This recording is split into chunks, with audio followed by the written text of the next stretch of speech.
नमस्कार साथियों।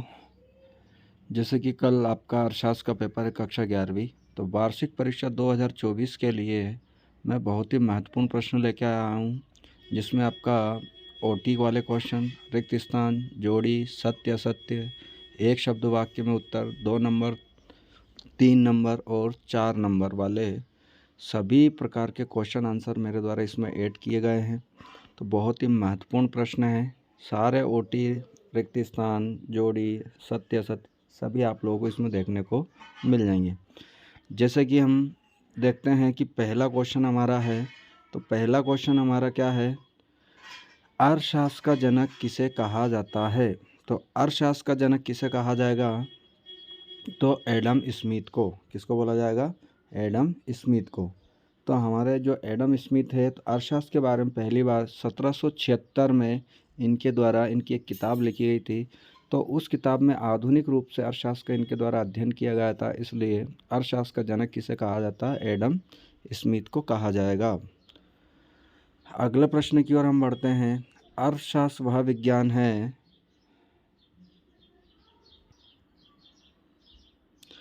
अगला प्रश्न है, अर्थशास्त्र वह विज्ञान है जो धन का अध्ययन करता है, यह किसने कहा था। तो इसका सही जवाब होगा जे.बी.से के द्वारा। किसने बोला था, जे.बी.से के द्वारा। अगले प्रश्न की ओर हम बढ़ेंगे। तो अर्थशास्त्र के विभाग होते हैं, इसमें बहुत बड़ा कन्फ्यूज़न होता है। तो अर्थशास्त्र के विभाग कितने होंगे, 5 होंगे। ये आप लोग इसमें कन्फ्यूज़ मत हो जाना। अर्थशास्त्र के विभाग कितने होते हैं, 5 होते हैं। अगले प्रश्न की ओर हम बढ़ेंगे। तो सांख्यिकी के जनक के रूप में किसे जाना जाता है। तो सांख्यिकी का जनक का मतलब क्या हो जाएगा कि जब हम संख्यात्मक रूप से अर्थशास्त्र का अध्ययन करते हैं, तो सांख्यिकी के जनक के रूप में पहली परिभाषा देने वाले जो व्यक्ति थे, उनका नाम क्या था, एकेन वाल। उनका नाम क्या है, एकेन वाल। अगले प्रश्न को हम देखते हैं। सांख्यिकी गणना का वह विज्ञान है, यह कथन किसके द्वारा बोला गया था। तो यह कथन बोला गया था ए.एल. बाउले। किसके द्वारा बोला गया था, ए.एल. बाउले। अगला प्रश्न है, आर्थिक समस्या उत्पन्न होती है क्योंकि मानव की आवश्यकताएं असीमित हैं। मानव की एक आवश्यकता पूरी होती है तो दूसरी आवश्यकता बढ़ जाती है। इसी प्रकार से साधनों के वैकल्पिक प्रयोग संभव है। साधनों का जब हमारे द्वारा प्रयोग किया जाता है तो ऑप्शनल रूप से हम इसका प्रयोग कर सकते हैं। तीसरा होगा इसका आंसर सीमित साधन, यानी कि मानव के पास अपनी आवश्यकताएं या अपनी आर्थिक समस्याओं की पूर्ति करने के लिए साधन क्या होते हैं, सीमित होते हैं। इसलिए ऑप्शन सटीक कौन सा आंसर होगा हमारा, उपर्युक्त सभी। अगले प्रश्न की ओर हम बढ़ेंगे। सभी उत्पादक गतिविधियों का आधार है। तो सभी गतिविधियां जो हो गए हमारी, उसकी गतिविधियों का आधार है, तो उसका आंसर क्या हो जाएगा आपका, उपभोग। यानी कि जितने भी प्रकार के उत्पादक होते हैं, उत्पादन होते हैं, तो उनका क्या किया जाएगा, मानव के द्वारा उपभोग किया जाता है। तो ये कहलाएगा सभी उत्पादक गतिविधियों का आधार क्या होगा, उपभोग। उपभोग मतलब उसका उपयोग किया जा रहा है। अगला प्रश्न होगा, द्वितीयक समंकों का स्रोत है। तो द्वितीयक समंकों का स्रोत क्या हो जाएगा, जनगणना, एनएसओ, भारतीय रिजर्व बैंक, इन सभी के द्वारा जो गणना की जाती है आंकड़ों की, वह किसके अंतर्गत आएगा, द्वितीयक समंक के अंतर्गत आएगा। तो आंसर कौन सा हो जाएगा आपका, उपर्युक्त सभी। अगले प्रश्न की ओर चलते हैं हम। प्रश्न नंबर आपका 10 होगा। आंकड़ों के वर्गीकरण में पहला कदम है वर्गीकरण। आंसर क्या है इसका, वर्गीकरण।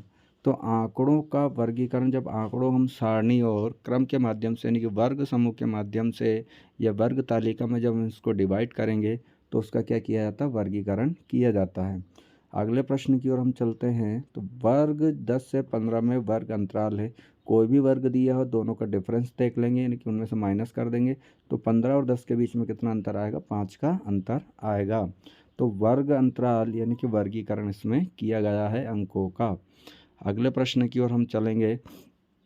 तो अगला प्रश्न बहुत ही महत्वपूर्ण प्रश्न है, 12 नंबर। अनुसंधानकर्ता द्वारा स्वयं संकलित किए गए आंकड़े कहलाते हैं। उसका आंसर हो जाएगा प्राथमिक समंक। यानी अनुसंधानकर्ता जो भी रिसर्च करता होता है, रिसर्च करने वाला होता है, उसके द्वारा जो आंकड़े यानी अंक जो तैयार किए जाते हैं, तो वो क्या कहलाते हैं, प्राथमिक समंक। क्योंकि पहला व्यक्ति है अनुसंधानकर्ता, उसके द्वारा सारे आंकड़े एकत्रित किए जा रहे हैं, तो वो क्या कहलाएगा आपका, प्राथमिक समंक होगा। इसी प्रकार से अगला क्वेश्चन, किसी अनुसंधान के लिए मूल रूप से संकलित समंकों को कहा जाएगा। तो उसका आंसर भी क्या हो जाएगा, प्राथमिक समंक होगा। अगला प्रश्न 14 नंबर हम देखेंगे, तो लॉटरी निकालने के लिए प्रति चयन का उपयोग किया जाता है तो यादृच्छिक, इसको अंग्रेजी हम रैंडमली बोलते हैं। तो लॉटरी निकालने के लिए हम बहुत सारे टिकट होते हैं, उनमें से किसी एक का प्रति चयन करेंगे, एक का सिलेक्शन करेंगे। तो randomly first prize, second prize, third prize, 3 प्रकार की प्राइज़ या और भी ज़्यादा प्राइज़ हो तो सभी प्राइज़ के लिए एक एक बार सभी की पर्ची निकाली जाएगी। सारी पर्चियों में से किसी को चूज़ करना हो तो सभी पर्चियों को मिला लिया जाएगा, उसमें से एक निकालेंगे तो उसे क्या कहा जाता है, यादृच्छिक कहा जाएगा। अगला प्रश्न हम देखेंगे, तो किसी वर्ग की ऊपरी सीमा और निचली सीमा के बीच के अंतर को कहा जाता है तो क्या बोला जाएगा, वर्ग अंतराल। यानी कि हमारा वर्ग दिया हुआ है तो इस वर्ग में पहला और अंतिम रूप, इन दोनों के बीच में कितना अंतर आएगा तो दोनों के अंतर को क्या कहा जाएगा, वर्ग अंतराल। अगला प्रश्न हमारा होगा, आंकड़ों को तालिका के रूप में प्रस्तुत करने की प्रक्रिया क्या कहलाती है तो सारणियन। जब हमारे आंकड़े होते हैं तो उसको जब हम तालिका के रूप में प्रदर्शित करेंगे तो वो क्या कहलाएगा, सारणियन कहलाएगा। ये हमारा वर्ग हो गया। तो इसी प्रकार से हम इसका क्या बनाएंगे, कॉलम बनाएंगे।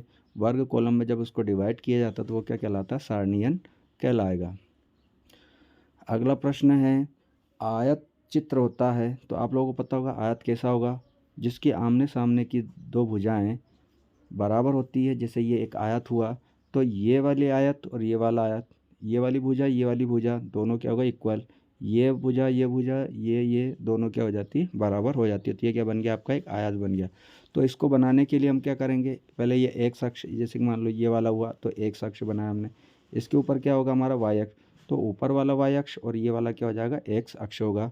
तो इसी प्रकार से कितनी रेखा हुई, इसमें दो रेखाएं, तो दो रेखाएं जहाँ पर होगी वो क्या कहलाएगा, द्विमीय कहलाएगा। तो अगले प्रश्न की ओर हम चलते हैं। अगला प्रश्न हमारा होगा, बहुलक की गणना की जा सकती है तो बहुलक की गणना की जा सकती है किसके द्वारा, समूहन विधि द्वारा। किसके द्वारा की जाएगी, समूहन विधि द्वारा, निरीक्षण द्वारा। इसी प्रकार से इसका आंसर क्या हो जाएगा, समूहन और निरीक्षण दोनों विधियों से बहुलक की गणना की जा सकती है। तो बहुलक क्या होता है, जब एक से अधिक आंकड़े जब एक ही साथ में इकट्ठे हो जाते हैं, एकत्रित हो जाते हैं तो उनकी एक साथ गणना करना, उनको वर्ग और सारणी में जब डिवाइड किया जाता है तो वो क्या कहलाएगा, बहुलक की गणना कहलाएगा। इसलिए दोनों आंसर हो जाएगा समूहन विधि और निरीक्षण विधि द्वारा। अगला 19 नंबर क्वेश्चन है आपका, समांतर माध्य से मदों के विचलन का योग सदैव बराबर होगा। बहुत ही महत्वपूर्ण प्रश्न है। तो क्या होगा, 0। तो समांतर माध्य में जो मद दिए जाते हैं, मतलब जो घटक होंगे, तो उनके विचलन यानी उनको ऊपर नीचे करने पर उनका जो योग होगा सदैव किसके बराबर होगा, 0। क्योंकि 0 क्या कहलाता है, समांतर माध्य का मूल बिंदु कहलाता है। इसी प्रकार से 20 नंबर क्वेश्चन है आपका, सहसंबंध गुणांक सदैव होता है। बहुत ही महत्वपूर्ण प्रश्न है ये। तो -1 और +1 के बीच, -1 और +1 के बीच में आपका हमेशा सहसंबंध गुणांक रहेगा। अगले प्रश्न की ओर हम चलेंगे, तो पूर्ण ऋणात्मक सहसंबंध होता है। पूर्ण ऋणात्मक बोला है इसलिए क्या लगाया हमने, माइनस लगाया। अगर इसी की जगह पूर्ण धनात्मक सहसंबंध बोलता तो आंसर क्या हो जाता, आपका +1 हो जाता। इसी प्रकार से अगले क्वेश्चन की ओर बढ़ेंगे, तो अंग्रेजों ने भारत में आकर किस अर्थव्यवस्था को जन्म दिया तो इसका आंसर है आपका अर्ध सामंतवादी अर्थव्यवस्था। जब अंग्रेज हमारे भारत में थे, भारत जो था अंग्रेजों का गुलाम था, उस समय हमारी अर्थव्यवस्था थी। तो अर्थव्यवस्था के लिए जितने भी नियम कानून बनते थे, अंग्रेज हमसे टैक्स लेते थे। तो ये टैक्स के लिए उनकी जो अर्थव्यवस्था थी, उस अर्थव्यवस्था का नाम था अर्ध सामंतवादी अर्थव्यवस्था। यानी किसान हमारे थे, कमाई करने वाले हमारे थे, फसल का उत्पादन, सारी चीज़ें, फैक्ट्री हमारी ज़मीन हमारे देश में थी, लेकिन टैक्स कानून के माध्यम से किसके द्वारा वसूला जाता था, अंग्रेज़ों के द्वारा वसूला जाता था। तो वह क्या कहलाया, अर्ध सामंतवादी कहलाया। अगले प्रश्न की ओर हम चलें, तो हमारे देश में नीति आयोग कब गठित हुआ, 1 जनवरी 2015 को हमारे देश में नीति आयोग। तो इसके स्थान पर नीति आयोग जो वर्तमान में काम कर रहा है हमारे देश के आर्थिक विकास के लिए, अर्थव्यवस्था के लिए, इसके पहले कौन सा काम करता था आयोग, जिसका नाम था योजना आयोग। क्या नाम था उसका, योजना आयोग। तो जो योजना आयोग था उसका गठन कब हुआ था, 15 मार्च 1950 को हुआ था। 15 मार्च 1950 को इसका गठन हुआ था। तो 15 मार्च 1950 को इसका गठन हुआ था। तो इसको बदलकर यानी इसके स्थान पर क्या लेकर आए, नीति आयोग लेकर आए। तो नीति आयोग का गठन 1 जनवरी 2015 को हुआ। और नीति आयोग का पहले जो अध्यक्ष थे उनका नाम था नरेंद्र मोदी, यानी भारत के प्रधानमंत्री जो होते हैं वही इसके अध्यक्ष होते हैं। तो वर्तमान में भी नीति आयोग के अध्यक्ष कौन है, नरेंद्र मोदी। इसी प्रकार से हम अगला क्वेश्चन की ओर आगे बढ़ेंगे। नागपुर योजना का संबंध किससे है? तो नागपुर योजना जो है, तो नागपुर योजना महाराष्ट्र का एक जिला है जिसका नाम है नागपुर। तो नागपुर योजना का संबंध, तो हमारे भारत में जो नेशनल हाईवे बनते हैं, तो नेशनल हाईवे के विकास के लिए, यानी डेवलपमेंट के लिए, तो एक योजना बनाई गई हमारी, एक संस्था है NHAI। तो इसके लिए एक संस्था है, ये हमारे भारत में प्रत्येक जितने प्रकार के नेशनल हाईवे रोड होते हैं उनके लिए संस्था, इस संस्था का संबंध है। तो इसके द्वारा एक योजना बनाई गई जिसका नाम है नागपुर योजना। तो नागपुर योजना किससे संबंधित? सड़कों के विकास से। अगले क्वेश्चन की ओर हम बढ़ेंगे। तो भारत की पहली पंचवर्षीय योजना कब शुरू की गई थी? तो 1951 से 1956, यानी कि पंचवर्षीय योजना का जो समय था 1 अप्रैल से 31 मार्च, 1 अप्रैल से 31 मार्च जो था, तो यहाँ हमारी पहली पंचवर्षीय योजना शुरू की गई थी। और पहली पंचवर्षीय योजना किस पर आधारित थी? कृषि पर आधारित थी। किस पर आधारित थी? कृषि पर। कृषि के उत्पादन को बढ़ाना था। तो पहली पंचवर्षीय योजना का कार्यकाल 1 अप्रैल से 31 मार्च होगा, जिसका सन क्या हो जाएगा? 1951 से 1956। अगले प्रश्न की ओर हम चलें। तो भारत के आर्थिक विकास के लिए कौन सी अर्थव्यवस्था को अपनाया गया? तो उसका नाम है मिश्रित अर्थव्यवस्था। तो मिश्रित अर्थव्यवस्था को मैं आप लोगों को समझा देता हूँ, इसमें क्वेश्चन आ सकता है आप लोगों के लिए। तो मिश्रित अर्थव्यवस्था क्या होती है? जिसके अंतर्गत प्राथमिक क्षेत्र, द्वितीयक क्षेत्र और तृतीयक क्षेत्र, तीनों प्रकार के क्षेत्र आते हैं। तीनों प्रकार के क्षेत्रों को सम्मिलित किया जाता है। प्राथमिक क्षेत्र के अंतर्गत आपकी कृषि आएगी, द्वितीय क्षेत्र के अंतर्गत उद्योग आएगा, तृतीय क्षेत्र के अंतर्गत सेवा नौकरी आती है, व्यवसाय व्यापार आएगा। तो इन तीनों क्षेत्रों से मिलाकर जो अर्थव्यवस्था का निर्माण होता है उसे क्या कहा जाता है? मिश्रित अर्थव्यवस्था कहा जाता है। अगले क्वेश्चन की ओर हम चलेंगे। अगला क्वेश्चन है आपका, भारत सरकार ने योजना आयोग का गठन कब किया गया? मैं ऊपर के क्वेश्चन में आप लोगों को बता चुका हूं। तो योजना आयोग का गठन 15 मार्च 1950 को किया गया था। तो योजना आयोग के स्थान पर वर्तमान में 1 जनवरी 2015 से नीति आयोग काम करता है। तो नीति आयोग का संबंध किससे? भारत के आर्थिक विकास से संबंधित है। तो भारत के लिए जितनी भी योजना बनती है पंचवर्षीय योजना, तो पंचवर्षीय योजना बनाने का काम कौन करती है? हमारी वर्तमान में नीति आयोग करता है। और उसके अध्यक्ष कौन है वर्तमान में? भारत के प्रधानमंत्री। अगले क्वेश्चन की ओर हम बढ़ेंगे। तो क्वेश्चन नंबर आपका 28 होगा, निम्नलिखित में से किस अर्थशास्त्री ने औपनिवेशिक काल के दौरान प्रति व्यक्ति आय का अनुमान लगाया था? तो औपनिवेशिक काल को समझना सबसे पहले जरूरी है। तो औपनिवेशिक काल का मतलब होता है गुलामी। क्या हो जाएगा? गुलामी। जब हम अंग्रेजों के गुलाम थे तो हमारा जो समय था उस समय भारत का वो क्या कहलाता था? औपनिवेशिक काल कहलाता था। तो उस समय हमारे भारत के जो व्यक्ति हुए पहले, जिनका नाम है दादा भाई नौरोजी। तो दादा भाई नौरोजी ने 1906 में, कब? 1906 में पहली बार हमारे भारत की प्रति व्यक्ति आय निकालने का अनुमान लगाया था। तो दादा भाई नौरोजी का साथ देने वाले जो व्यक्ति थे उनका नाम था विलियम डिग्बी। क्या नाम था उनका? William Digby. दूसरा फिंडले सिराज। तो इसी प्रकार से इसका आंसर क्या हो जाएगा? सभी। तो औपनिवेशिक काल के दौरान भारत की प्रति व्यक्ति आय निकालने का जो अनुमान लगाया था तीनों के द्वारा निकाला गया था। अगले क्वेश्चन की ओर हम बढ़ेंगे। तो नई औद्योगिक नीति की घोषणा कब की गई? 1991 में। तो 1991 में जब नई औद्योगिक नीति हमारे देश के अंतर्गत उदारीकरण, निजीकरण, वैश्वीकरण को जब बढ़ावा दिया गया, तो उस समय हमारे प्रधानमंत्री थे PV नरसिम्हा राव। तो उस समय प्रधानमंत्री कौन बने? PV नरसिम्हा राव। तो PV नरसिम्हा राव प्रधानमंत्री के काल में हमारे भारत की नई औद्योगिक नीति की घोषणा की गई थी। तो उसका सन क्या हो जाएगा? 1991। अगले प्रश्न की ओर चले। फसल बीमा योजना प्रारंभ होने का वर्ष 1985। तो 1985 जब राजीव गांधी प्रधानमंत्री थे तो इन्होंने किसानों की आय बढ़ाने के लिए एक बीमा चालू किया था। जैसे प्राकृतिक आपदा हो जाती है या किसी प्रकार का संकट हो जाता, फसल खराब हो जाती है, तो किसानों को इससे सरकार की तरफ से कुछ लाभ मिले, फ़ायदा हो, इसके लिए फसल बीमा योजना 1985 से प्रारंभ की गई थी। अगले क्वेश्चन की ओर हम बढ़ेंगे। तो विश्व व्यापार संगठन किस नीति को बढ़ावा दे रहा है? किस नीति को बढ़ावा दे रहा है? मुक्त व्यापार। अब ये मुक्त व्यापार क्या होता है आप लोगों को इसको समझने की आवश्यकता होगी। तो मुक्त व्यापार का मतलब होता है एक विश्व व्यापार एक संगठन है जिसका गठन 1995 में किया गया। तो वर्ल्ड ट्रेड ऑर्गेनाइजेशन, यानी कि वर्ल्ड ट्रेड ऑर्गेनाइजेशन, विश्व व्यापार संगठन इसका फुल नेम होगा। तो 1 जनवरी 1995 को इसका गठन किया गया था। 1 जनवरी 1995 को इसका गठन किया गया था। तो इसमें जो भी देश डब्ल्यूटीओ संस्था के माध्यम से जुड़ते हैं, डब्ल्यूटीओ संस्था में जुड़ते हैं, तो जो भी देश एक दूसरे से व्यापार करेंगे तो इसमें किसी भी देश से निकलने पर उसकी सीमा शुल्क नहीं दी जाती है, तो उसे क्या कहा जाता है, मुक्त व्यापार कहा जाएगा। तो विश्व व्यापार संगठन जुड़ने का ये फ़ायदा होता है, किसी प्रकार का कोई टैक्स देने की आवश्यकता नहीं होती। अगले प्रश्न की ओर हम आगे बढ़ेंगे। तो हमारा अगला प्रश्न होगा, उत्पादन क्रिया एक भाग है तो किसका, आर्थिक क्रिया। किसी भी वस्तु का उत्पादन किया जाता है तो उससे हमारी क्या मजबूत होती है, हमारी आर्थिक क्रिया, हमारी अर्थव्यवस्था मजबूत होती है। तो उत्पादन करना क्या है, क्रिया है, तो वो किसका भाग कहलाएगी, तो आर्थिक क्रिया का भाग कहलाएगी। इसी प्रकार से क्वेश्चन नंबर जो 32 है, श्रम बल एवं कार्यबल का अंतर होगा तो क्या कहलाएगा, बेरोजगार श्रम होगा। इसी प्रकार से 33 नंबर क्वेश्चन हम देखेंगे, हरित क्रांति के जनक कौन है, तो एम.एस. स्वामीनाथन। कौन है हमारे, एम.एस. स्वामीनाथन।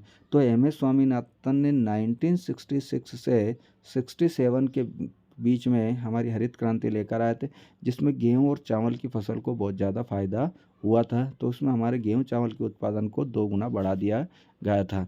तो हरित क्रांति शुरू करने वाले व्यक्ति जो थे उनका नाम क्या है, एम.एस. स्वामीनाथन। और एम.एस. स्वामीनाथन क्या थे, एक अर्थशास्त्री थे। अगला क्वेश्चन है, किसानों की मुख्य समस्या क्या है, तो किसानों की सबसे बड़ी समस्या है कृषि साख। तो कृषि के लिए ऋण, कृषि करने के लिए हमारे यंत्र की आवश्यकता, खाद बीज रासायनिक दवाइयाँ वगैरह लगती है। तो इसके लिए किसान क्या करता है, किसी भी सहकारी बैंक से या सरकारी बैंकों से ऋण लेता है। दूसरा है विपणन, यानी कि विपणन का अर्थ ये होता है कि कौन से बीज का प्रयोग कब किस समय किया जाए, कौन सा बीज जो होगा सबसे अच्छा उत्तम किस्म का बीज है उसका उत्पादन किया जाए, उसके लिए किस प्रकार के रासायनिक दवाइयों का उपयोग, खाद का, उर्वरक का कितना प्रयोग किया जाए। तो ऐसी समस्या किसानों के सामने आती है, तो इसलिए इसका आंसर क्या हो जाएगा, उपर्युक्त दोनों। अगला प्रश्न है, वायुमंडल की निम्न में से किस परत में ओजोन गैस पाई जाती है, तो उसका आंसर होगा समताप मंडल, यानी हमारी पृथ्वी की यह सतह होगी। तो इसके ऊपर जो मंडल मिलेगा आपको, जिसका नाम होगा क्षोभ मंडल। क्षोभ मंडल के ऊपर जो मंडल होगा उसका नाम हो जाएगा आपका समताप मंडल। तो समताप मंडल में एक परत पाई जाती है जिसका नाम होता है समताप परत। तो समताप परत में एक गैस मिलेगी जिसका नाम क्या हो जाएगा, ओजोन गैस होगा। अगला प्रश्न की ओर हम बढ़ेंगे। तो अगला प्रश्न हमारा क्या हो जाए, भारत व पाकिस्तान ने किस मॉडल को अपनाया, तो उसका नाम है मिश्रित अर्थव्यवस्था। तो भारत और पाकिस्तान ने अपनी अर्थव्यवस्था को बढ़ाने के लिए प्राथमिक क्षेत्र, द्वितीयक, तृतीयक तीनों क्षेत्रों को मिलाकर अपनी अर्थव्यवस्था को बढ़ाया गया। तो इसलिए उसका नाम क्या हो जाएगा, मिश्रित अर्थव्यवस्था। अगला प्रश्न है, चीन में युवा साक्षरता दर कितनी, 100%। यानी कि वास्तविक रूप से देखा जाए तो चीन की साक्षरता दर है 94%, लेकिन 90 से ऊपर जब भी आंकड़ा हो जाता है साक्षरता का तो कितना माना जाता है, पूरा 100% माना जाएगा। तो इसी प्रकार से चीन में युवा साक्षरता दर कितनी, पूरी 100% है। अगले क्वेश्चन की ओर हम आगे बढ़ेंगे। अब आगे आपका रिक्त स्थान, यानी कि 37 मैंने आपको बहुविकल्प दिए हैं, इसमें से एक भी आपका बहुविकल्प बाहर नहीं होगा। इन क्वेश्चन को अच्छे से पढ़ लीजिए और अपने दोस्तों को भी शेयर करिए ताकि वो भी अच्छे से इसको पढ़ सकें। चैनल को लाइक सब्सक्राइब करिए। चैनल बहुत मेहनत से मैंने आप लोगों के लिए ये क्वेश्चन पेपर बनाया है, इसमें से आप देखोगे कल कि आपको एक एक क्वेश्चन इसमें मिल जाएगा। अगला क्वेश्चन है, रिक्त स्थान क्या है, तो रिक्त स्थान की पूर्ति करिए। तो हम इसमें शुरू करते हैं। तो सांख्यिकी के जन्मदाता कौन है, सांख्यिकी के जन्मदाता है तो जिनका नाम क्या हो जाएगा, गॉटफ्राइड एकेनवाल। कौन हो जाएगा, गॉटफ्राइड एकेनवाल। ये गलत लिखा गया, एकेनवाल है, एकेनवाल, एकेनवाल। तो सांख्यिकी की जन्मदाता क्यों है, संख्यात्मक रूप से अर्थशास्त्र की गणना करने वाले जो व्यक्ति थे, अर्थशास्त्री थे, उनका नाम है गॉटफ्राइड एकेनवाल। अगले क्वेश्चन की ओर बढ़ें। तो एक वचन में सांख्यिकी का अर्थ किससे होता है, तो विधियाँ। एक वचन है, एक ही प्रकार की जब सांख्यिकी यानी अंकों का जब अध्ययन किया जाएगा, उनका अर्थ निकाला जाएगा तो विधियों के माध्यम से निकाला जाता है। अगला प्रश्न है, सांख्यिकी वह विज्ञान है, तो सांख्यिकी के अंतर्गत क्या है, यानी संख्यात्मक यानी आंकड़ों का किसका विज्ञान है, तो गणना, आंकड़ों क्या करेंगे, हम गणना करेंगे। इसी प्रकार से अगला क्वेश्चन हमारा है, सभी आर्थिक समस्याओं की जड़ क्या होती है, अभाव, यानी साधन का अभाव हो गया हमारे पास। आर्थिक समस्या जहाँ पर उत्पन्न होती है तो वहाँ पर सबसे पहले क्या होता है, हमारे साधनों के अभाव। तो इसका आंसर क्या हो जाएगा, अभाव। किसी भी चीज़ की अनुपस्थिति होना हमारी आर्थिक समस्या की जड़ कहलाती है। अगले क्वेश्चन की ओर बढ़ेंगे हम। तो अगला क्वेश्चन क्या हो जाएगा, में समग्र की प्रत्येक इकाई का अध्ययन किया जाता है, तो उसका आंसर क्या हो जाएगा आपका, संगणना विधि। तो संगणना विधि के अंतर्गत प्रत्येक आंकड़े जो रहेंगे हमारी तालिका के हो या वर्ग के हों, तो उसमें प्रत्येक इकाई का अध्ययन किया जाता है, तो वह क्या कहलाती है, हमारी संगणना विधि कहलाती है। अगला बहुत इंपॉर्टेंट क्वेश्चन है आपका, तो एक अच्छा अर्थ न्यायादर्श हमेशा आधारित होता है तो देव निर्दर्शन विधि पर। देव निर्दर्शन विधि पर क्या होता है कि आंकड़े जो रहते हैं संख्यात्मक रूप से देख लो आप, या किसी भी प्रकार से तथ्य का या किसी मत का जब अध्ययन किया जाता है तो पूर्ण रूप से उसकी सरल और स्पष्टीकरण के साथ जिसका अध्ययन किया जाता है तो वह विधि क्या कहलाती है, देव निदर्शन विधि कहलाती है। अगला क्वेश्चन आपका है 7वां नंबर प्रश्न हम देखेंगे। तो 7वें नंबर प्रश्न में है, प्रश्नावली में स्पष्ट व संक्षिप्त होना चाहिए। तो प्रश्नावली किसी भी प्रकार के अनुसंधानकर्ता के द्वारा जब प्रश्नावली को दी जाती है या दर्शाई जाती है तो उसमें जो आंकड़े लिखे होते हैं वो स्पष्ट और छोटे ने संक्षिप्त होने चाहिए। तो उसका क्या आंसर होगा आपका, निर्देश। यानी कि सामने वाले को जो भी निर्देश दिया वह कैसे होना चाहिए, स्पष्ट और छोटे ने संक्षिप्त होने चाहिए। अगला प्रश्न है आपका 8वां नंबर का। तो 8वां नंबर का प्रश्न होगा आपका, सारणीयन समंकों की एक प्रक्रिया है तो वो क्या कहलाती है आपका, प्रस्तुतिकरण कहलाएगा। क्या कहलाएगा, प्रस्तुतिकरण कहलाएगा। समग्र के एक छोटे से भाग को क्या कहा जाता है, तो स्तरित प्रतिचयन। स्तरित प्रतिचयन, एक बार अपन ने किसी वस्तु का चयन कर लिया, फिर उसके बाद कौन सा नंबर आएगा, दूसरी वस्तु का, फिर क्या आएगा, तीसरी वस्तु का, इसी प्रकार से चलता रहेगा तो वो क्या कहलाता है, स्तरित प्रतिचयन कहलाता है। अगला प्रश्न है, स्थान के आधार पर आंकड़ों का वर्गीकरण। कौन सा वर्गीकरण कहलाएगा, स्थानिक। स्थानिक का मतलब क्या हो जाता है, स्थान के आधार पर।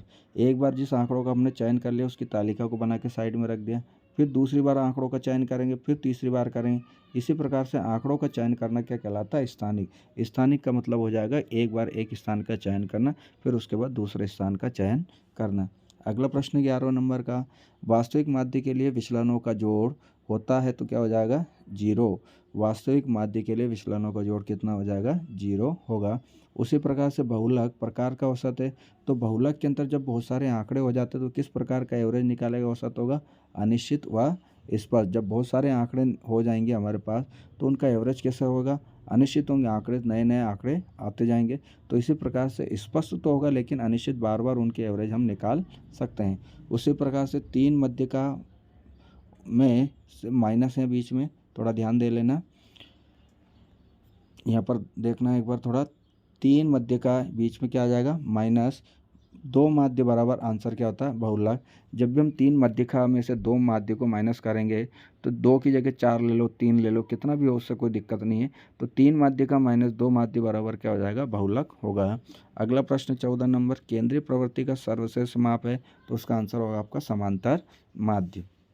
कल्पित माध्य को किसके द्वारा व्यक्त किया जाता है, तो ए के द्वारा। ये इंपॉर्टेंट क्वेश्चन है, आप लोगों को समझ में नहीं आएगा, लेकिन कल्पित माध्य जो रहता है, कल्पित यानी कि हम किसी प्रकार का ऑप्शन जब रखते हैं या उसको काल्पनिक रूप से देखा जा सकता है तो क्या इसकी जगह हम इस साधन का प्रयोग कर सकते हैं, तो वो क्या कहलाता है, कल्पित माध्य। तो कल्पित माध्य को किसके द्वारा व्यक्त किया जाता है, ए के द्वारा, यानी खाली स्थान में आपका क्या आ जाएगा, ए आ जाएगा। अगले प्रश्न की ओर हम आगे बढ़ेंगे। श्रृंखला में सबसे अधिक बार किसका प्रयोग किया जाता है, बहुलक को। कोई भी श्रृंखला जब हमारे द्वारा लिखी जाती है तो उसमें किसका प्रयोग किया जाता है, बहुलक का प्रयोग किया जाएगा। अगला प्रश्न है, माध्यिका की गणना के लिए मानों को खाली स्थान दिया हुआ है, क्रम में व्यवस्थित किया जाना, तो आंसर क्या हो जाएगा, दोनों में से किसी भी क्रम में रख देना उसे। तो दोनों में से किसी भी, यानी दोनों का मतलब क्या है, ये तो क्या हो जाएगा आपका कॉलम हो जाएगा, यानी जिस कॉलम हो गया, उसके बाद क्या बना देंगे हम, इसका वर्ग बना देंगे। तो इसी प्रकार किसी भी प्रकार से इसको रख दिया जाता है तो व्यवस्थित क्रम में जमाना ही क्या कहलाता है उसको, दोनों में से किसी भी क्रम में उसको जमाना कहलाएगा। अगले प्रश्न की ओर हम बढ़ेंगे। प्रत्यक्ष विधि से माध्य ज्ञात करने का सूत्र क्या हो जाएगा, तो यहाँ पर लिखा हुआ सिग्मा एक्स अपॉन एन। क्या लिखा हुआ, सिग्मा एक्स अपॉन एन। अगला प्रश्न है, सहसंबंध तकनीक की खोज किसके द्वारा की गई थी, कार्ल पियर्सन के द्वारा की गई थी। सहसंबंध मैंने ऊपर बताया था आपको, सहसंबंध का मान हमेशा -1 से +1 के बीच में रहेगा। तो सहसंबंध की जो खोज की गई थी वो किसके द्वारा की गई थी, कार्ल पियर्सन के द्वारा की गई थी। अगला प्रश्न है, निर्देशांक 1 की माप है तो किसकी माप हो जाएगी, निर्देशांक। तो निर्देशांक जो माप होगी वो होगी संख्यात्मक। किसकी माप होगी, संख्यात्मक। तो निर्देशांक यानी हमारे द्वारा जब आंकड़े दर्शाए जाते हैं तो उसकी माप करने के लिए उसको मापा जब जाएगा तो किसको मापा जाएगा, उसके आंकड़े को मापा जाएगा। ऊपर वाले क्वेश्चन में भी आया था तो -1 ऋणात्मक था तो ऋणात्मक से संबंध था, अब +1 है तो धनात्मक पूर्ण से संबंध होगा। अगला क्वेश्चन 22 को आर्थिक बैरोमीटर कहा जाता है। तो निर्देशांक को, किसी भी आंकड़े को जब निर्देशित किया जाता है तो आर्थिक चीज़ों को मापने के लिए उसका क्या कहा जाता है, बैरोमीटर। तो निर्देशांक को आर्थिक बैरोमीटर कहा जाता है। P0 के द्वारा, P का मतलब होता है प्राइस, क्या हो जाएगा, प्राइस। प्राइस जो होगा तो P0 किसको प्रदर्शित करता है, तो उस वर्ष के उत्पाद के मूल्य का आधार वर्ष कहलाता है। वो क्या कहलाएगा, आधार वर्ष। Q0 इसी प्रकार से मात्रा है ना, क्वांटिटी हो जाएगा। ये लिखा हुआ है, P0 का मूल्य हो गया, Q0 क्या हो गया, मात्रा यानी क्वांटिटी, तो वो भी क्या दर्शाएगा, उसका आधार वर्ष दर्शाएगा। इसी प्रकार से भारत में 25 नंबर क्वेश्चन, भारत में नीति आयोग कब गठित हुआ था, तो 1 जनवरी 2015 को गठित हुआ था। कब गठित हुआ था, 1 जनवरी 2015 को योजना आयोग के स्थान पर इसको गठित किया गया। अगला क्वेश्चन है 26 नंबर का, यहाँ से है 26 नंबर का क्वेश्चन, तो भारत के आर्थिक विकास के लिए कौन सी अर्थव्यवस्था को अपनाया गया, तो आप लोगों को बहुत अच्छे से पता है, मिश्रित अर्थव्यवस्था। भारत पाकिस्तान दोनों के लिए अर्थव्यवस्था के लिए कौन सी अर्थव्यवस्था हमारी, मिश्रित अर्थव्यवस्था है। अगला प्रश्न है, भारत सरकार ने योजना आयोग का गठन कब किया, 15 मार्च 1950 को किया। किसके स्थान पर किया, नीति आयोग के स्थान पर। तो योजना आयोग जो है, तो योजना आयोग 15 मार्च 1950 को बना था, लेकिन इसके स्थान पर क्या आया, ये ऊपर जो दर्शाया गया 1 जनवरी 2015 को नीति आयोग बनाया गया। और इस समय नीति आयोग के अध्यक्ष कौन है, प्रधानमंत्री नरेंद्र मोदी। 28 नंबर क्वेश्चन, निम्न में से किस अर्थशास्त्री ने उपनिवेशिक काल के दौरान प्रति व्यक्ति आय का अनुमान लगाया था, तो दादाभाई नौरोजी, विलियम डिग्बी और फिंडले सिराज। ये क्वेश्चन रिपीट हो गया, 2 बार इसलिए रखा है क्योंकि रिक्त स्थान में भी नाम आ सकता है इसका और ऑब्जेक्टिव में भी इसका नाम आ सकता है, इसलिए 2 बार रखा मैंने। अगला क्वेश्चन है 29 नंबर, अर्थव्यवस्था में खुलेपन लाने की क्रिया क्या कहा जाता है, उदारीकरण। अर्थव्यवस्था यानी कि हमारे देश के द्वारा जब दूसरे देशों के साथ व्यापार को जोड़ा जाता है तो सरकार के व्यापार में जितने भी नियंत्रण कंट्रोल होते हैं उन कंट्रोल में ढील दी जाती है, उनको छूट दी जाती है। तो उदारीकरण के माध्यम से एक देश दूसरे देश से जुड़ जाता है, तो वो नीति क्या कहलाती है, खुलेपन की नीति कहलाती है। तो इसी प्रकार से इसका आंसर क्या हो जाएगा, अर्थव्यवस्था में खुलापन लाने की प्रक्रिया क्या कहा जाता है, उदारीकरण कहा जाएगा। अगला, नाबार्ड का पूरा नाम क्या है, तो राष्ट्रीय कृषि एवं ग्रामीण विकास बैंक। आप इसको याद रखोगे, राष्ट्रीय कृषि एवं ग्रामीण विकास बैंक नाबार्ड का पूरा नाम होगा। इसका गठन आप लोगों को शायद बुक में 1 जुलाई दिया हुआ, लेकिन वो वाला नहीं करना अपन को, 12 जुलाई 1982 इसका गठन कब हुआ, 12 जुलाई 1982 को इसका गठन हुआ था। तो 1 जुलाई आपका गलत आंसर होगा, आप कौन सा याद रखोगे, 12 जुलाई 1982 याद रखोगे। अगले प्रश्न की ओर हम चलते हैं, थर्मल पावर प्लांट बड़ी मात्रा में किसका उत्सर्जन करता है, जो ग्रीन हाउस गैस होती है।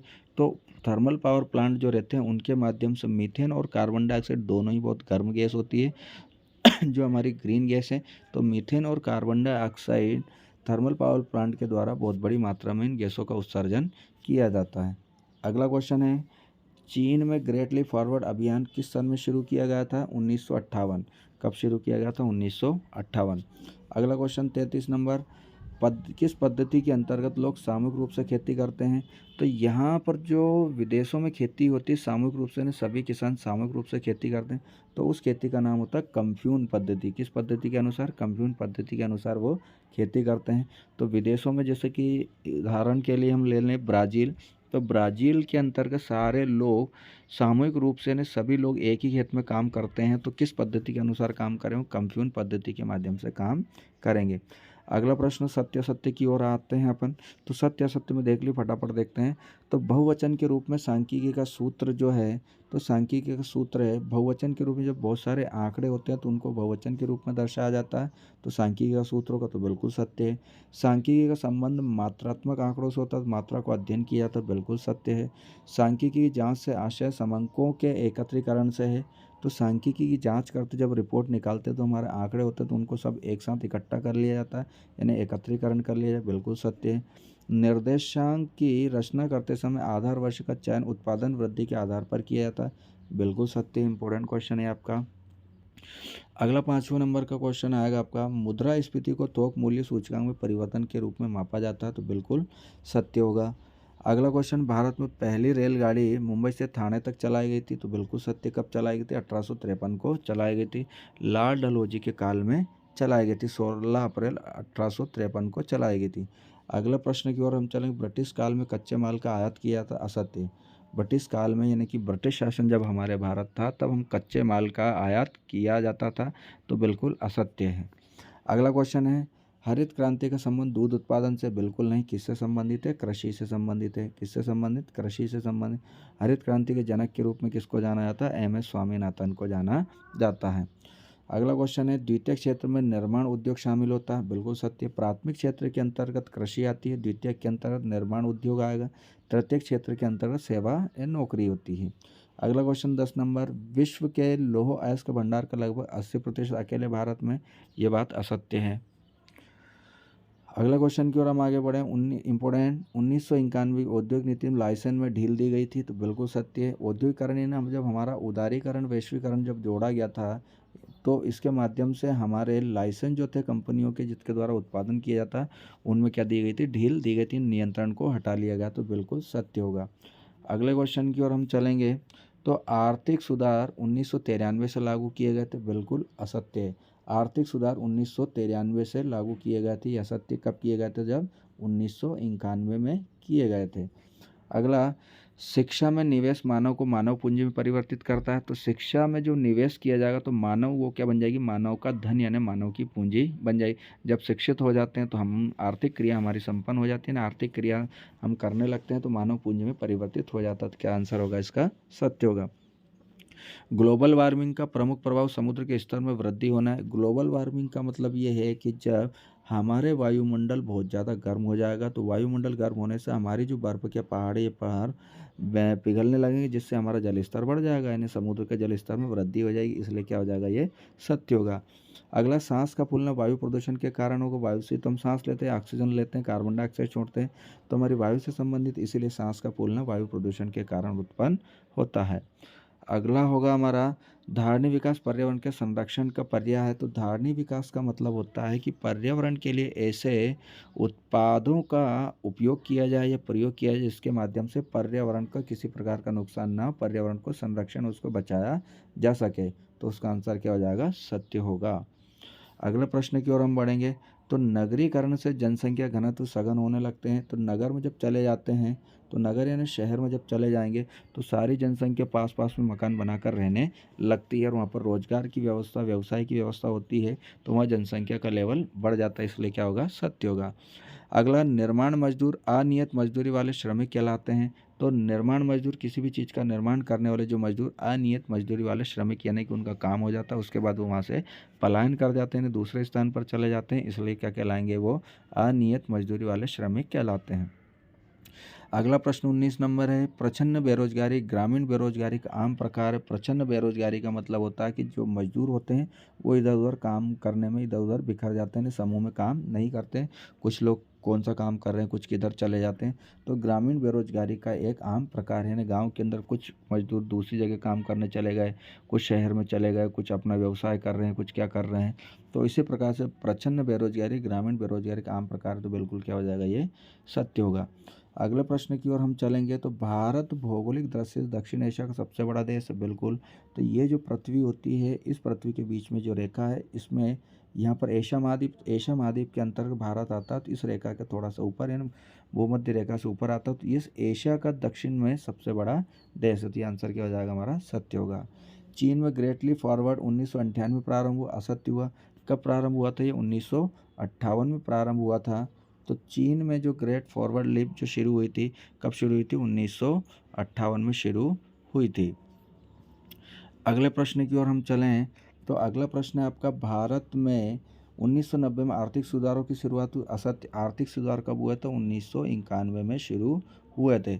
औद्योगिक नीति आर्थिक सुधार किस सन में शुरू हुई थी? हमारी 1991 में शुरू हुई थी। अगला प्रश्न 23 नंबर, भारत का मानव विकास सूचकांक चीन की तुलना में बेहतर है। तो ये क्या हो गया? गलत हो गया। हमसे ज़्यादा विकास सूचकांक जो मानव का वो चीन का अच्छा है, इसलिए भारत का मानव विकास सूचकांक चीन की तुलना में बेहतर नहीं है। नहीं होता तो सत्य हो जाता, लेकिन ये है, इसलिए क्या हो जाएगा? ये असत्य होगा।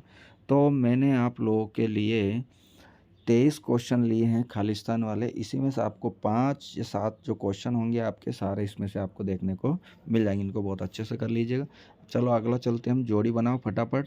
तो जोड़ी बनाओ, इस जोड़ी के सामने पूरा आंसर लिखा हुआ है। सारे आंसर आपको जोड़ी के सामने मिलेगा। तो भारत की पहली जनगणना 1881। स्थैतिक मान क्या हो जाएगा, माध्यिका हो जाएगा। निम्न स्तरीय सहसंबंध +0.0 से 0.25 से कम है। आधार वर्ष तुलना वर्ष कहलाता है। सहसंबंध गुणांक स्थित -1 और +1 के बीच होगा। r बराबर 0 सहसंबंध की अनुपस्थिति कहलाएगी। 7वां नंबर थोड़ा गलती से पीछे हो गया, तो 7वां क्वेश्चन r बराबर प्लस माइनस का क्या हो जाएगा, सेवा इसका आंसर होगा। सॉरी, r बराबर प्लस माइनस यानी पूर्ण सहसंबंध। प्लस माइनस जो दर्शाएगा तो वो क्या दर्शाएगा, आपका पूर्ण सहसंबंध दर्शाएगा। इसी प्रकार से आधारभूत ढांचा सेवन प्रत्येक क्षेत्र के अंतर्गत लिया जाता है, तो क्या आंसर होगा, सेवा।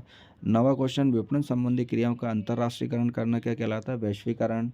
अगला प्रश्न, विश्व व्यापार संगठन की स्थापना 1995 1 जनवरी 1995 को हुई। नाबार्ड की स्थापना 12 जुलाई 1982। अपना उद्यम स्वरोजगार कहलाता है, स्वयं का रोजगार कहलाता है। अपना उद्यम अपना व्यवसाय स्वरोजगार कहलाएगा। मुद्रास्फीति मतलब किसी भी वस्तु की कीमतों में वृद्धि होना। राष्ट्रीय वन आयोग नीति कब बनी थी, 2013 में बनी थी। 15 नंबर क्वेश्चन है। तो 15 नंबर क्वेश्चन, वन कटाई रोको आंदोलन कब चलाया गया था, क्या नाम था उसका, चिपको आंदोलन 1973 में चलाया गया था। कब चलाया गया था, ये 1973 में चलाया गया था। तो चिपको आंदोलन उत्तराखंड में शुरू हुआ था। आर्थिक आधारित संरचना क्या है, यातायात। सामाजिक आधारित संरचना शिक्षा एवं स्वास्थ्य। भारत में विशेष आर्थिक क्षेत्र के आधार का देश कौन सा है, चीन है। और अगला क्वेश्चन है, मिश्रित अर्थव्यवस्था कहाँ पर है, भारत व पाकिस्तान। 19 नंबर क्वेश्चन यहाँ से है, थोड़ा गलत हो गया वो। मिश्रित अर्थव्यवस्था वाले देश कौन कौन से, भारत व पाकिस्तान है। 20 नंबर क्वेश्चन, 1951 में आर्थिक सुधार भारत में चलाया गया था। चीन में ग्रेट लीप फॉरवर्ड अभियान 1958 में चलाया गया। चीन गणराज्य की स्थापना, चीन कब से गणराज्य बना, यह 1949 में बना। पाकिस्तान में आर्थिक सुधार 1988 और चीन में आर्थिक सुधार कब हुआ था, 1978 में हुआ था। इसी प्रकार से जोड़ी हो गई। जोड़ी टोटल आपको मिल जाएगी, एक भी क्वेश्चन आपका बाहर नहीं होगा, थोड़ा अच्छे से देख लीजिए। एक शब्द वाक्य में उत्तर, तो एक शब्द वाक्य में उत्तर जो है अनुसंधानकर्ता द्वारा संग्रह किए गए समंक किस प्रकार के होंगे, प्राथमिक समंक कहलाएंगे। द्वितीयक आंकड़े क्या है, तो ये किसी व्यक्ति या संस्था द्वारा पूर्व काल में एकत्रित किए जा चुके होते हैं। CSO का नाम बहुत important question, central statistics organization यानी केंद्रीय सांख्यिकी संगठन होगा। चौथा क्वेश्चन, 40, 50, 55, 75, 60 का समांतर माध्य क्या होगा, तो x के ऊपर क्या लिखा हुआ है, बार। x के ऊपर क्या हो जाएगा आपका, बार। तो ये x इस प्रकार से ये ऊपर लिखा है यानी डंडा जो, इसको बोलते हैं x बार बराबर कितना होगा, 220। सभी को जोड़ के कितने अंक, 5 5 का भाग दे देना, आपका 220 आंसर आ जाएगा। यदि दो चरों में सहसंबंध 0.95 है तो इसका अर्थ है धनात्मक, क्योंकि माइनस होता तो ऋणात्मक हो जाता, प्लस लिखा है इसलिए क्या हो जाएगा, धनात्मक होगा। सूचकांक तकनीक का विकास सबसे पहले किसने किया था, तो आंसर क्या हो जाएगा, कार्ली के द्वारा किया गया था। फिशर के आदर्श निर्देशांक का सूत्र है, तो P01 रूट जो लिखा है इसका मतलब है इस प्रकार से रूट लगाना है आपको, क्योंकि बन नहीं पाया था ये। तो रूट के अंदर सिग्मा, ये P1 है, P1 Q0 into sigma P1 Q1, उसके बटे में है सिग्मा P0 Q0, आगे सिग्मा P0 Q1 इंटू का मतलब आगे फिर आप इस तरीके से इंटू लगाओगे यानी ब्रैकेट खत्म हो जाएगा। उसके बाद उसके आगे क्या लिख दोगे आप, 100 लिख दोगे। तो ये सूत्र एक बार कॉपी में लिख कर देख लेना आप लोग, क्योंकि इसमें सही से बन नहीं पाया था। अगला प्रश्न है, निर्देशांक किस प्रकार की माप है, तो सापेक्ष माप होगी। 9वां क्वेश्चन, सूचकांक में किसके सूत्र को आदर्श सूत्र माना जाता है, तो अभी देखा हमने फिशर के आदर्श सूचकांक के सूत्र को फिशर के सूत्र के नाम से भी जाना जाता है। निर्देशांक कितने प्रकार के होते हैं, 5। 11वां नंबर क्वेश्चन, सहसंबंध का एक गुण लिखिए, तो +1 -1 के मध्य में इनका मान होगा। 12 नंबर प्रश्न, कोटि अंतर विधि का प्रतिपादन किसने किया था, तो स्पीयरमैन के द्वारा किया गया था। 13 नंबर, कृषि क्रियाएं किस क्षेत्र से संबंध, प्राथमिक क्षेत्र बता चुका हूँ आप लोगों को। बैंकिंग क्षेत्र अर्थव्यवस्था के क्षेत्र में आती है, तो तृतीयक क्षेत्र यानी सेवा के अंतर्गत आती है। बैंकिंग यानी सेवा वगैरह देंगे हम तो तृतीयक क्षेत्र में। उद्योग निर्माण जो होते हैं द्वितीयक क्षेत्र में, और कृषि से संबंधी होगा तो प्राथमिक क्षेत्र से होगा। भारतीय नियोजन का वास्तुकार किसे माना जाता है? पीवी महालनोबिस को माना जाता है। भारतीय नियोजन यानी भारतीय पंचवर्षीय योजना का वास्तुकार है। भारत में पंचवर्षीय योजना जब शुरू की गई थी 1951 से 1956 के बीच में पहली पंचवर्षीय योजना, तो उसके वास्तुकार यानी डिजाइन बनाने वाले कौन थे? पीसी महालनोबिस थे। विश्व व्यापार संगठन की स्थापना कब हुई? 1 जनवरी 1995 को। भारत में जीएसटी कब लागू की गई? 1 जुलाई 2017 से। भारत में आर्थिक सुधार या नई आर्थिक नीति कब लागू की गई थी? तो 14 जुलाई 1991 से लागू की गई थी। इसी प्रकार से अगला क्वेश्चन, गेट का पूर्ण रूप लिखिए। तो व्यापार और सीमा शुल्क महासंधि, इसका मतलब general agreement on tariffs and trade होगा। अंग्रेजी में इसको देख लेना, फुल फॉर्म आया तो आप अंग्रेजी में लिख सकते हो, हिंदी में जैसा आपको सुविधा लगे वैसे आप याद कर सकते हो। भारत में बेरोजगारी का एक कारण लिखिए। तो जनसंख्या में भारी वृद्धि के कारण क्या हो रही है? बेरोजगारी की समस्या उत्पन्न हो रही है। मनरेगा अधिनियम कब लागू हुआ? 2 फरवरी 2006 को। महात्मा गांधी राष्ट्रीय ग्रामीण रोजगार गारंटी योजना संपूर्ण भारत में कब लागू की गई थी? 1 अप्रैल 2008 को शुरू की गई थी। 23 नंबर क्वेश्चन, कीमत में वृद्धि का विनियोग पर क्या प्रभाव पड़ता है? तो विपरीत प्रभाव पड़ेगा। जब किसी भी वस्तु का विनियोग का मतलब जब उसका निर्माण किया जाएगा, आयात निर्यात पर किसी भी वस्तु की कीमत में वृद्धि हो जाएगी तो उसका विपरीत प्रभाव पड़ेगा, यानी लोग उतने ज़्यादा वस्तु खरीद नहीं पाएंगे। अगला, मानवीय पूंजी किसे कहा जाता है? मानवीय पूंजी का आशय किसी राष्ट्र की जनसंख्या, उसकी शिक्षा, कौशल, दूरदर्शिता तथा उत्पादकता से होता है। सर्व शिक्षा अभियान कब शुरू किया गया था? तो सर्व शिक्षा अभियान कब हुआ? 2002 में शुरू किया गया था। उत्पादन का सक्रिय घटक क्या कहलाता है? श्रम। नाबार्ड की स्थापना कब हुई? 12 जुलाई 1982। भारत में शिक्षा का पिरामिड कैसा होगा? बहुत ही नुकीला होता है। HDI का पूर्ण रूप क्या है? Human development index. क्या नाम हो जाएगा इसका? ह्यूमन डेवलपमेंट इंडेक्स, मानव विकास सूचकांक। अगले प्रश्न की ओर हम बढ़ेंगे। 30 नंबर प्रश्न है, तो संसाधनों का वैकल्पिक प्रयोग किस समस्या को जन्म देता है? पर्यावरण प्रदूषण को। 31, भौतिक पूंजी का एक उदाहरण लिखिए। तो अचल संपत्ति, भौतिक पूंजी से हमारे घर वगैरह हो जाते हैं, हमारी ज़मीन हो जाती है, तो वो क्या है? अचल संपत्ति, जो एक स्थान से दूसरे स्थान तक नहीं ले जा सकते, उसे अचल संपत्ति कहा जाएगा। क्षेत्रीय ग्रामीण बैंक का मुख्य उद्देश्य क्या है? ग्रामीण साख आवश्यकताओं की पूर्ति करना। क्षेत्रीय ग्रामीण बैंक का मतलब ये हो जाता है कि जो भी किसानों को ऋण उपलब्ध कराती है उन बैंकों को क्षेत्रीय ग्रामीण बैंक कहा जाता है। तो ग्रामीण साख यानी गाँव में जो जो आवश्यकता होती है सभी आवश्यकताओं की पूर्ति करने के लिए उनको ऋण दिया जाता है। क्षेत्रीय ग्रामीण बैंकों की स्थापना किस वर्ष में हुई थी? तो 1976 में की गई थी, इंदिरा गांधी के द्वारा की गई थी। महान सरवारा सांस्कृतिक क्रांति का आरंभ किसने किया था? तो चीन के द्वारा किया गया था। इसी प्रकार से हम देखते हैं 2 अंक वाले प्रश्न हैं। तो 2 अंक वाले प्रश्न आप इनको बहुत अच्छे से याद कर लीजिएगा, आपको आंसर मिल जाएंगे। तो मैंने जो निकाले हैं आप लोगों के लिए क्वेश्चन, तो इतने से 2 नंबर के आपको प्रश्न मिल जाएंगे। तो आपको पेपर में बहुत अच्छे से करना है। तो आप स्क्रीनशॉट ले लो। 2 नंबर वाले क्वेश्चन है, कंप्यून पद्धति से आप क्या समझते हो? मनरेगा कार्यक्रम के 2 उद्देश्य, जैविक खेती किसे कहते हैं? तो इस प्रकार से मैंने आप लोगों के लिए बहुत ही शानदार प्रश्न रखे हैं। इसमें से सारे क्वेश्चन आप लोगों को मिल जाएंगे। तो 14 क्वेश्चन है, तो 14 क्वेश्चन में से आपको पूरे 2 नंबर वाले क्वेश्चन मिल जाएंगे। अगले प्रश्न की ओर हम आगे बढ़ेंगे। 3 अंक वाले देख लो। तो 3 अंक वाले समांकों समंकों की विशेषताओं का वर्णन कीजिए।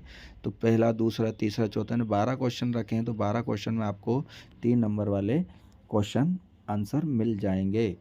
अगला 4 अंक वाले प्रश्न है। तो 4 अंक वाले प्रश्न में मात्र मैंने 7 क्वेश्चन रखे हैं। तो 7 प्रश्न इनको कर लीजिए। 12 क्वेश्चन 3 अंक वाले को, 14 क्वेश्चन जो है 2 अंक वाले को कर लिए, और ऊपर वाले 1 नंबर वाले जितने भी मैंने आप लोगों को दिए हैं सारे अच्छे से कर जाइए। आपका पेपर पूरे 80 में से 80 आपको छप जाएंगे। पूरा बहुत मेहनत से मैंने बनाया है, एक एक क्वेश्चन को निकालने में बहुत मेहनत लगी है। तो आप लोग इसको बहुत अच्छे से कर जाइए, अपने दोस्तों को शेयर करिए और अपने अपने स्टेटस, अपने अपने इंस्टाग्राम चैनल वगैरह पे डाल दीजिए। अपने दोस्तों को बता दीजिए, चैनल को लाइक सब्सक्राइब करिए, तो थोड़ा चैनल भी आगे बढ़ेगा, सबका भला होगा। ठीक है दोस्तों, बहुत लंबा वीडियो हो गया, इसको आप अच्छे से पढ़ लीजिए। कल आपका पेपर रहेगा, आपके पास अभी बहुत समय है। एक एक क्वेश्चन का आंसर बहुत अच्छे से कर जाइए। Best of luck.